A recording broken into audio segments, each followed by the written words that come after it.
नमस्कार दोस्तों, ट्रिकी गुरु अमित गुप्ता के YouTube चैनल में आज आपका बहुत बहुत स्वागत है। दोस्तों, आज मैं आपके लिए लेकर आया हूं कुछ अलंकार के अति महत्वपूर्ण ऐसे प्रश्नों को हम लोग देखेंगे कैसे ऐसे प्रश्नों को ट्रिकी अप्रोच के साथ बहुत ही आसानी से लगाया जा सकता है और सही उत्तर तक पहुंचा जा सकता है। तो अलंकार के कुछ मैंने प्रश्न बनाए हैं, इसको आप एज ए मॉक टेस्ट के रूप में ले सकते हैं और देखते हैं कि आप इन अति महत्वपूर्ण प्रश्नों में से कितने प्रश्नों को सही उत्तर दे पाते हैं। तो लिखा है, उद्धव मेरा हृदय तल था एक उद्यान न्यारा, शोभा देती अमित उसमें कल्पना क्यारियां। तो देखिए, एक मैं आपको ट्रिक बता दूं, जहां पर आपको योजक चिन्ह दिखाई दे जाए यानी कि डैश दिखाई दे जाए दो शब्दों के बीच में, तो ज्यादा उम्मीद है, 100% नहीं कहा जा सकता लेकिन ज्यादा उम्मीद है कि वो रूपक अलंकार हो। तो इसे ट्रिक के रूप में आप याद कर सकते हैं। अगला प्रश्न है कि बंदव गुरुपद कंज, बंदव गुरु का जो पद है, पैर है, वो कंज, कृपा जो है वो सिंधु, नर रूप हरि, महामो तनुपुंज जासु वचन रविकर निकर। तो ये जब समानता दिखाई जा रही है, तुलना की जा रही है, तो यहां पर कौन सा अलंकार हो जाएगा? तो उपमा अलंकार हो जाएगा। हमारा आंसर हो जाएगा बी। अलंकार में कई प्रश्न ऐसे होंगे जिसका जब आप अर्थ थोड़ा बहुत निकाल पाएंगे तभी सही आंसर तक पहुंच पाएंगे, लेकिन मैंने अलंकार पर एक अलग से भी वीडियो बनाया है एकदम विस्तार से, जिसमें एक एक अलंकार के बारे में बताया गया है कि कितने प्रकार के अलंकार क्या होते हैं, उनकी परिभाषा क्या होती है, उनके कितने भेद होते हैं, और उन अलंकारों को पहचानने का एकदम जादुई ट्रिक बताया गया है जिसके माध्यम से अलंकार के अधिकांश प्रश्नों को, जो परीक्षा उपयोगी प्रश्नों को आप देखते ही सेकेंडों में बता देंगे कि ये कौन सा अलंकार है। और उसका लिंक मैं डिस्क्रिप्शन बॉक्स में दे दूंगा, उस वीडियो को आप देख लेंगे तो आराम से अलंकार के प्रश्नों को आप गलत कभी नहीं करेंगे। और यहां पर मैंने सिर्फ 10-20 प्रश्नों को लिया है एज ए मॉक टेस्ट के रूप में, ताकि आप देख सकें कि कितने सही प्रश्नों के उत्तर आप दे पाते हैं। तो देखिए, यहां पर लिखा है, तेरी बर्छी के बर्छी ने है खलन के। तो यहां से क्या है? बर्छी का मतलब एक हथियार भी होता है, शस्त्र भी होता है, और वर का मतलब छीने, एक में जोड़ दीजिए, वर मतलब वर वधु वाला वर, छीने, बर्छी ने यानी शस्त्र ने कितने लोगों के वर को, यानी कि वर जो है पुरुष, उसको छीना है। तो यहां पर कौन सा अलंकार हो जाएगा? तो यहां पर अलंकार हो जाएगा विकल्प सी, यमक अलंकार। यानी बर्छी दो बार आया और दोनों ही बार उसका अर्थ अलग अलग है। अगला है, गंगा सा पावन मन, जहां पर सा सी से, इसे हम लोग वाचक शब्द कहते हैं, सा सी से, जैसे, यथा, सरिस, ये शब्द दिखाई दे तो हम लोग सीधे सीधे कह देते हैं ये उपमा अलंकार है। मैंने पहले वीडियो में, जिसका लिंक डिस्क्रिप्शन में है, उसमें मैंने विस्तार से बताया है। आंसर हो गया सी। अगला प्रश्न है, अंबर पनघट में डुबो रही तारा घट उषा नागरी, इसमें कौन सा अलंकार है? तो अंबर जो है पनघट में डूबो रही, तो यहां पर हमारा आंसर हो जाए विकल्प ए, रूपक अलंकार। अगला प्रश्न देखते हैं, सजना है मुझे सजना के लिए, यहां पर सजना शब्द दो बार आया है, सजना है, अब मुझे सजना, एक तो सजना संवरना, मेकअप करना, और एक सजना यानी कि प्रियतम। तो सजना शब्द दो बार आया और दोनों का अलग अलग अर्थ है, इसलिए यहां पर यमक अलंकार है। हमारा आंसर हो जाता है विकल्प सी। अगला प्रश्न है, उपमेय का निषेध। देखिए, परिभाषा से भी प्रश्न आते हैं, तो परिभाषा को थोड़ा आप ध्यान से पढ़िएगा।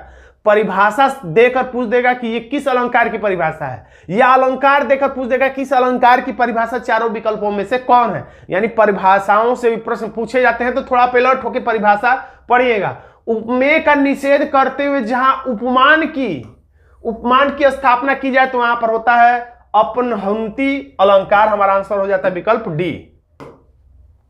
अगला प्रश्न देखते हैं, जहां कारण के अभाव में भी कार्य हो रहा है, कारण के अभाव में, बिन पद चले बिन कान सुने, यानी कारण के अभाव में भी कार्य हो, तो वहां पे होता है विभावना अलंकार। ट्रिक मैंने अपने पहले वीडियो में बताया था, विभा बिना कारण के क्रोध करती है, बिना कारण के काम करती है कौन? तो विभा। तो आप याद करिएगा, बिना कारण के कौन काम करता है? विभा, यानी कि विभावना अलंकार वहां पर होता है।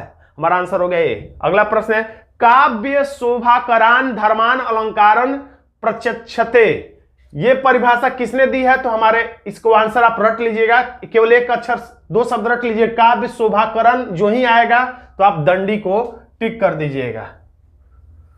अगला प्रश्न, जिस व्यक्ति या वस्तु से समानता की जाती है। देखिए उपमा के 4 भेद बताए गए हैं।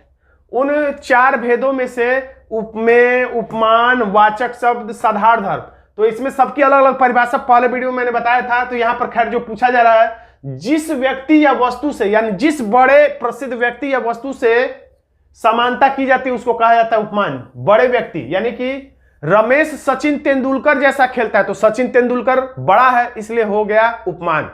वह लता मंगेशकर जैसी गाती है तो लता मंगेशकर हो गई उपमान। यानी उसका मुख, राधा का मुख चंद्रमा के समान सुंदर है तो चंद्रमा बड़ा हो गया सुंदरता के मामले में, तो राधा छोटी हो गई तो राधा हो गई उपमेय और चंद्रमा हो गया उपमान। तो हमारा आंसर हो जाता है बी।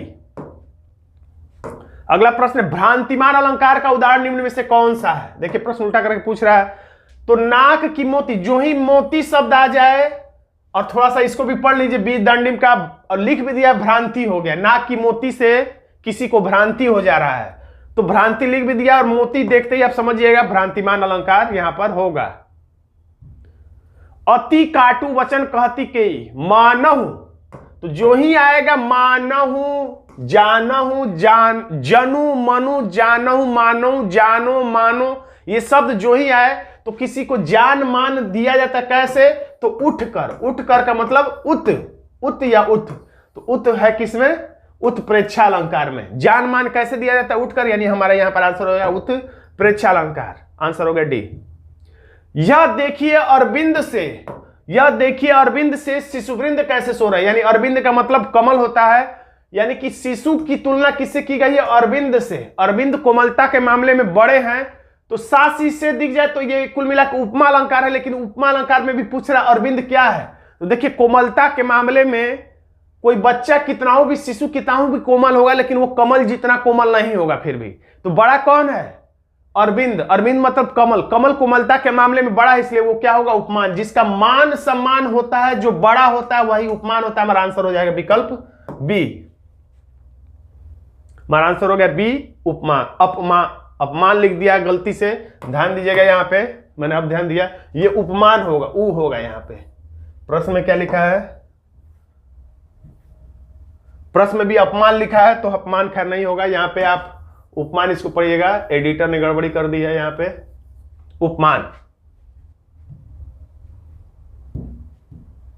सागर सा गंभीर हृदय, तो मैंने फिर शुरू में ही बताया था, जहां पे सा सी से तुलना करने वाले शब्द दिख जाए तो वहां पे कौन होता है? उपमा अलंकार होता है, आंसर हो गया बी।